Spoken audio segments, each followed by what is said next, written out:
After closing the rifts of both Jabul waters and the Gerudo Desert, the missing King of Hyrule remains unaccounted for. General Wright, with Minister left in tow, decides that it's time to head back to the castle rather than sit idly by. But as Zelda approaches the Castletown gate, a rift expands from within the castle, swallowing most of the town itself. After a brief bit of combat in what's left of the plaza, we once again must enter the still world in order to mend the rift and rescue all of the townspeople who were pulled inside, leading us to the next dungeon.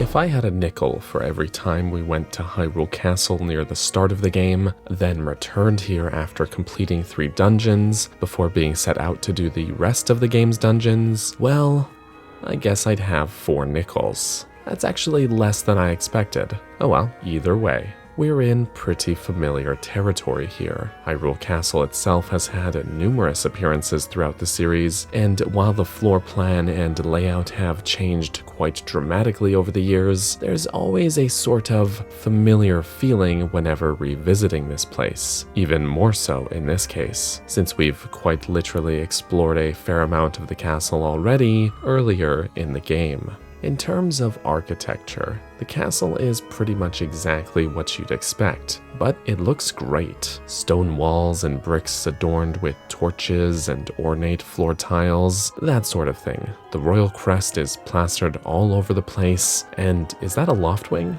Makes sense. Additionally, the castle feels very lived in, with extra doors that are purely set decoration, implying a much larger building than what we can actually explore. The storage rooms in the basement, meanwhile, are crammed full of stuff, which gives the feeling of this place being actually functional as a castle with a large staff. All of that stuff makes for good world building, both when we were here near the start of the game and now with the castle being ripped apart and suspended in the still world. Visually, everything here looks and feels great. The music here is pretty good too. It's plenty dramatic, blending the castle theme that the game uses outside of the dungeon scenario with elements of danger pulled from elsewhere, such as the still world theme, the Breath of the Wild castle theme,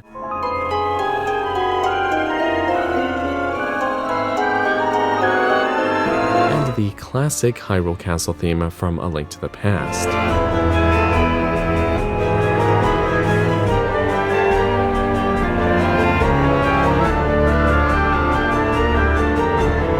Also, there's this one part that sounds almost like Tri's sad little vocalizations.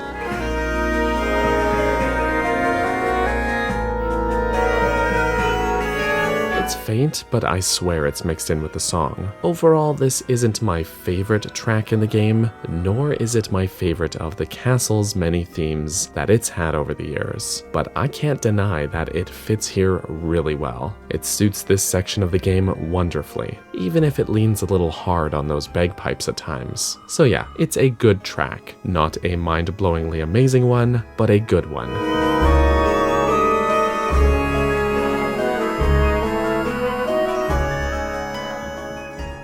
The dungeon itself works quite nicely as what I'm calling an interlude dungeon, that being a dungeon with lots of tough enemies that acts as a clear division between the game's first and second act, containing a big story beat. A Link to the Past and A Link Between Worlds uses Hyrule Castle in the same way, after completing the beginning dungeons, giving you a gauntlet of combat challenges before setting you back into the world to explore freely and tackle the next set of dungeons. So there is precedent for this sort of thing. Between that story significance, the moody aesthetics of the still world, and the music, everything feels just the right amount of tense and dramatic. But that also feeds into the overall sense of accomplishment here as we get through the castle's various challenges. Progression through the castle can be divided into 2 distinct gameplay sections. First, there's a strictly linear section, which includes some side-scrolling rooms and a reverse version of the castle's stealth section. We'll be retreading the main halls, some secret passageways, and the castle basement that we escaped from earlier in the game. If caught, you'll be penalized with a short combat encounter, but nothing unmanageable.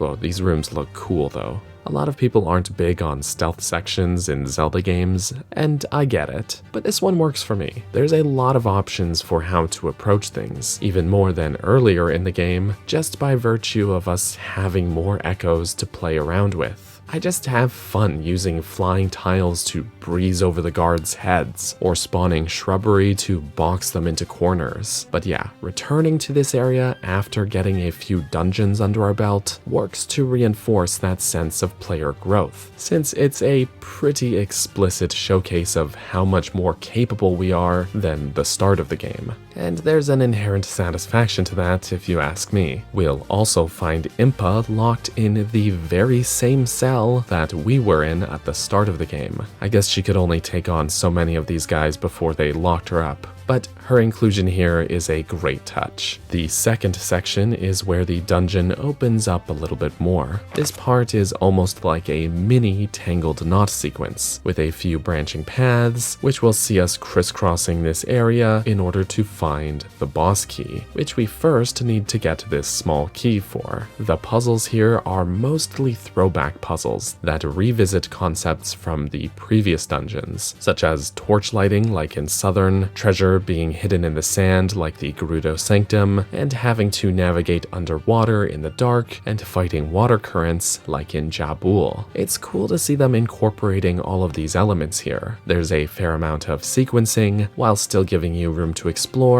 and plenty of options on how to tackle things, so that's good stuff. And a lot of these paths will loop back in on themselves, making navigation streamlined without diluting that sense of exploration, since you still have keys and locked doors to contend with. The dungeon is a bit on the shorter side, however, an issue that I think most of this game's dungeons suffer from, but it won't take long before you manage to track down the boss key. So with that said, let's talk about the dungeon boss.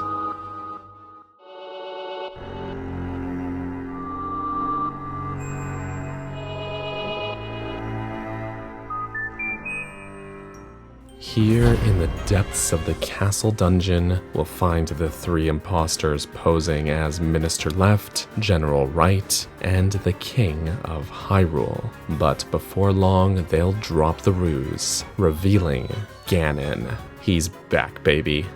Sorta. Alright, here we go again. Ganon looks great here. No notes. They perfectly adapted his classic design into this game's art style, likely taking a lot of cues from the brief Nightmare Ganon appearance from the Link's Awakening remake. But he's not just a shadow here. He's rendered in all his detailed glory, and I'm all about it. Though his voice cracks me up, he truly just sounds like an angry guy more than a beast. The fight itself will go pretty well just like the Ganon encounter in the game's prologue, but harder, of course. He's far more aggressive than the previous bosses that we've encountered. Now that we're playing as Zelda instead of Link, we also have many more viable methods for approaching the battle. Leaning on echoes to deal damage totally works, but I'm old-fashioned, I guess, so I tend to just use the tried and true strategy of avoiding his attacks and waiting for an opportunity to strike, then rushing at him with sword fighter form. The easiest opening being when he throws his trident like this. During the battle's second phase, he'll launch into the classic Dead Man's Volley, a trope that I frankly never get tired of. If you take the bait and deflect his energy balls, then you'll have to go back and forth a bit, with the speed increasing with each deflection. This ends up getting pretty fast, narrowing your window of timing as it goes. But the payoff here is that successfully hitting him with his own attack will leave him stunned and vulnerable, as you'd expect. Aside from Dead Man's Volley, the rest of Ganon's own moveset is likewise packed, with callbacks to previous iterations of Ganon battles. He uses his trident to summon fire bats, launching them at you. He lunges, stabs, and throws the trident itself, and teleports around the room. While this is far from unique, it's really the midpoint of the game, and to be honest, you don't always need to reinvent the wheel. Sometimes tried and true design methods can still make for a fun boss fight. Aside from that, I don't really have much more to say. It is stuff we've seen before, and by that same token, stuff that I've already talked about in other videos, but I sincerely have a ton of fun fighting this guy.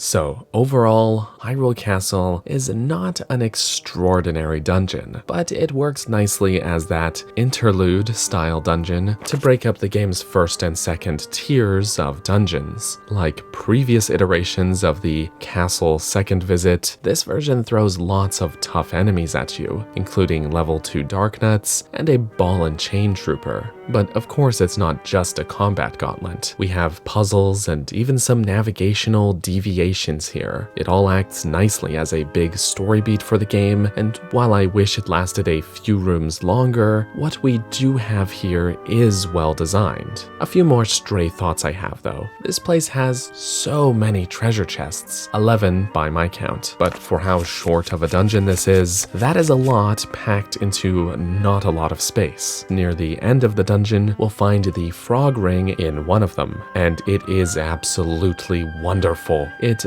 doubles the height of our jumps. This may already sound useful for just getting around normally, but this also makes using certain echoes much easier to do. This applies to things like plat booms as well, and every time I've started a new playthrough of this game, I have winced a little at the default jump height. It's a little stat boost that makes a monumental difference at all times. I didn't mention this earlier in the video, but Zelda has a cat, which we see at the beginning of the game, and then gets caught here in the still world. The amount of relief I get at the end of the dungeon seeing it back is immense. I like cats, okay? After the boss fight, there's a quick cutscene where a big monster breaks through the wall. We'll talk about this guy again later in the series, but then Link shows up and beats him back with a literal stick. And I just think that's so incredibly on brand and hilarious. This is also the part of the game where we get some time in the castle to play in this outfit with the hood down. And you should look into the hashtag hoodless Zelda movement to learn more about that. But yeah, otherwise, the dungeon itself is enjoyable enough. A healthy balance of side-scrolling sections, linearity, unique scenarios, and navigational challenge. Far from the high point of this game, the best dungeons are still to come, but for what is essentially an interlude, it's a lot of fun. Thank you so much for watching. Special thanks goes out to my supporters on Patreon and my channel members here on YouTube, the names of which you're seeing on screen right now. You all are awesome. Thank you all so much for watching, and I hope you have a lovely rest of your day. Bye-bye.